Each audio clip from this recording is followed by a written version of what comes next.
There's always something to see, always something going on in Britain. The calendar of events is crowded with ceremonies and sporting fixtures which are open to all, cost little or nothing to watch. Colourful pageants like the annual contests of the Town Criers, holders of an office 8 centuries old. There's always something on the diary, some public event, like the Old Crocks race, which it's fun to watch. A London to Brighton jaunt for any machine over 50 years old that can still wheeze along. The RAC Veteran Car Run is a once-a-year rally for vintage enthusiasts.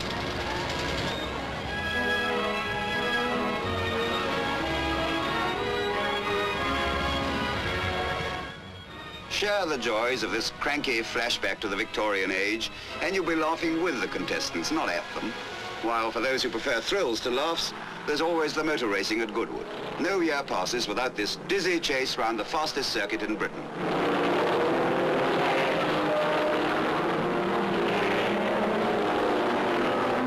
There are thrills in plenty at Goodwood. Each year, some of the world's best drivers and fastest cars come to Britain to delight any who care to watch the breakneck racing for coveted trophies. There are spills, too, to add the tension of danger to the excitement of this yearly spectacle. From Goodwood now to another thrilling show in the British year, Farnborough, where the triumphs of a new age sport in the air for all to see.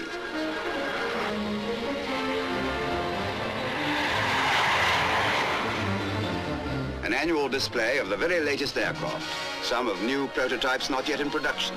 The air show is a chance for thousands to examine the planes, to marvel at their design and craftsmanship on the ground, and at the speed and grace in action.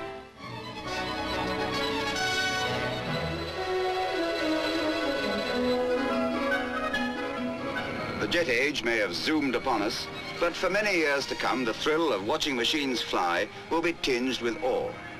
Necks will always crane to trace those improbable paths across the skies. Back to earth now with a real bump, for this is a very weighty affair indeed. It's the annual National Traction Engine Rally, and the 10-ton machines are getting up steam for one of the most unusual events of the year.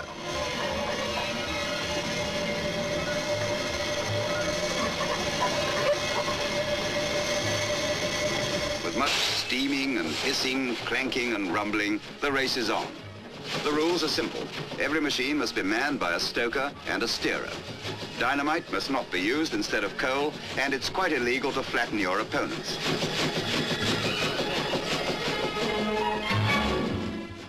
Held this year at Appleford in Berkshire, the rally is always a popular one, and something like 10,000 people come to watch the fun. For spectators and competitors alike, it's a once-a-year chance to let off steam.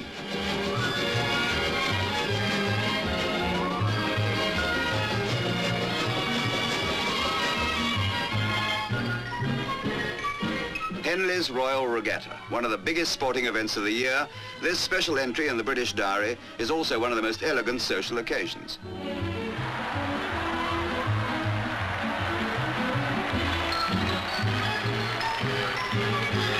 While muscles strain on the River Thames to the delight of thousands who crowd the punts and banks, there's all the fun of the fair on the land for those whose tastes stretch to pretty girls in summer hats and to the traditional strawberries and cream.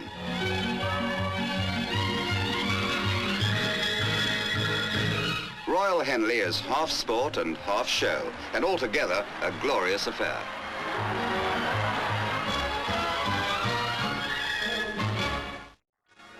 South now to the Isle of Wight for a whole week of the British year that has become the world's most famous yachting fixture, Cowes Week. 7 days of regattas which were first staged in Nelson's time. 7 days in which Britain honours her seagoing traditions and shows off the grade of her shipyards and the skill of her seafarers.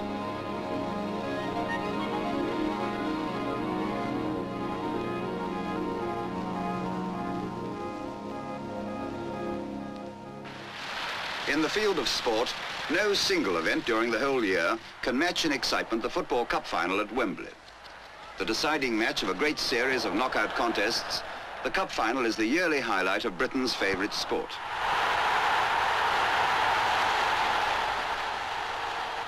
Here is to be seen the finest, the most furious football. Crowds in their tens of thousands cheer and moan as their favourite teams battle for the most coveted trophy of the game, the Football Association Challenge Cup.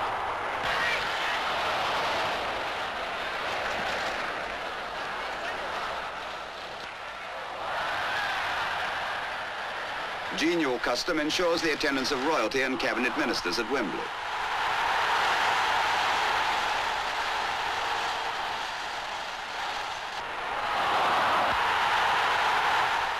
Almost without exception, it's been the yearly habit of the reigning sovereign to add a special thrill to the match by presenting the cup to the triumphant team.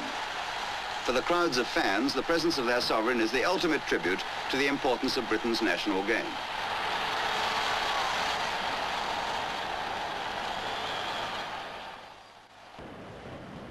In London, too, can be found one of those all-year entertainments that make the metropolis what it is, that cheapest and happiest of affairs, the buskers' show. Cheeky and unlawful preservers of Britain's most carefree tradition, the buskers sing or act, clown or dance to the delight of all who pass, as public and beloved as the streets which make their stage. Another of Britain's gayer traditions is that of the Pearlies. Every year, their harvest festival brings together the London coster families whose pearl-bedecked costumes put back the clocks to a more colourful age.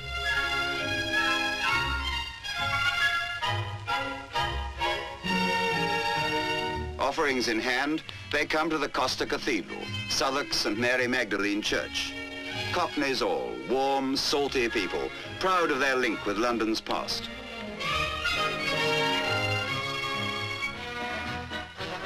The clocks stay put back for that other annual event, the Lord Mayor's Show. For many centuries, the Lord Mayor's taking up of office has been the occasion of a great procession from the Mansion House to the Law Courts, an occasion of splendour and pageantry for all to see.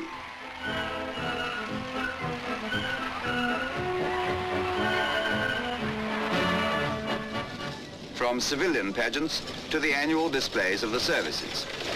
Part of the Royal Tournament at Olympia, the precision and teamwork shown in the various events are a yearly astonishment to the vast public for whom they're staged.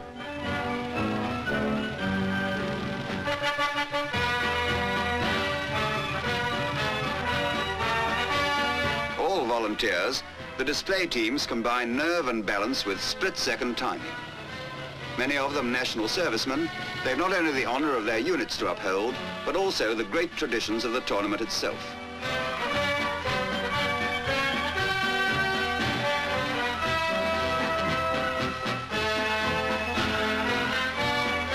Fascinating indeed to the civilian spectators are the incredible speed and efficiency with which great guns are transported and dismantled.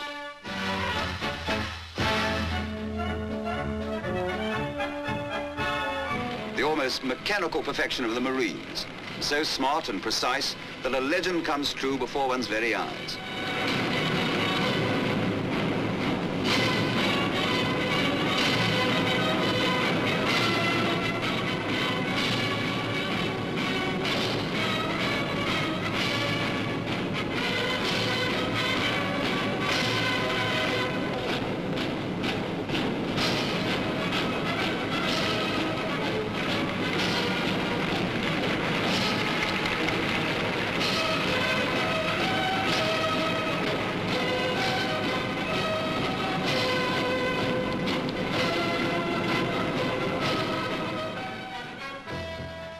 There is pride here, pride that's reflected in the head-up bearing of the marchers, in their confident step and skillful drill, pride which has become a keynote of this yearly spectacle.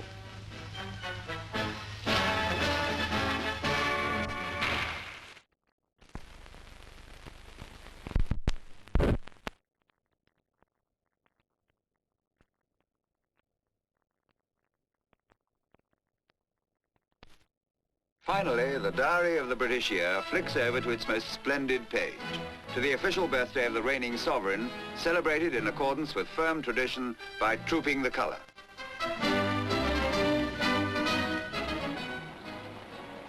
Just as her predecessors did, Her Majesty the Queen rides out from Buckingham Palace and a long Horse Guards parade.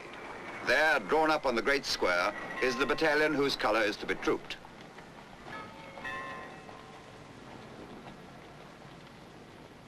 Originating from customs practiced by garrison guards in the 18th century, the yearly ceremony is unvarying in its procedure. First comes the slow march past of the massed bands of the Brigade of Guards.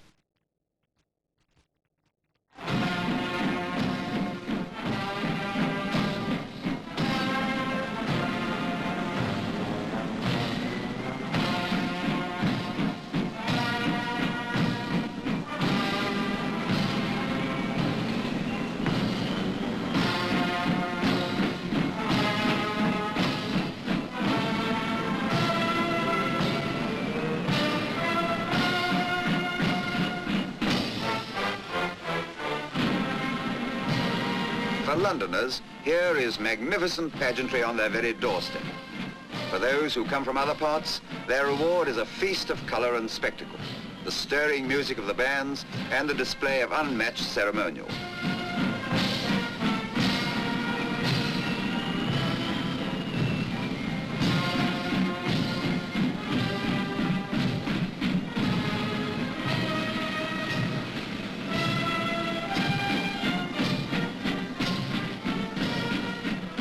Poised and graceful, the Queen watches as the intricate, time-honoured ceremony begins. The regimental sergeant major bears the colour of the battalion to the ensign.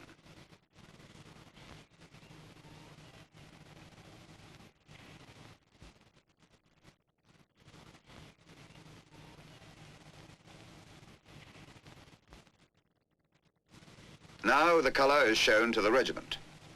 The significance of the ceremony today is to impress upon a regiment its duty to its sovereign and country.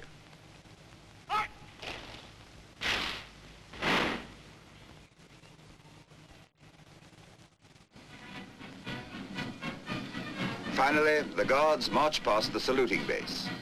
Perfect in their formation, splendid in their bright tunics and bearskins, they make a magnificent picture as the trooping ceremony draws to its conclusion.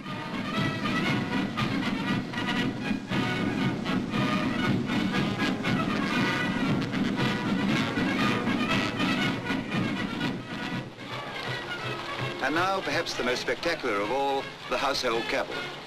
Resplendent in shining breastplates and tossing plumes, the cavalry of another age end the most glorious of the public ceremonies.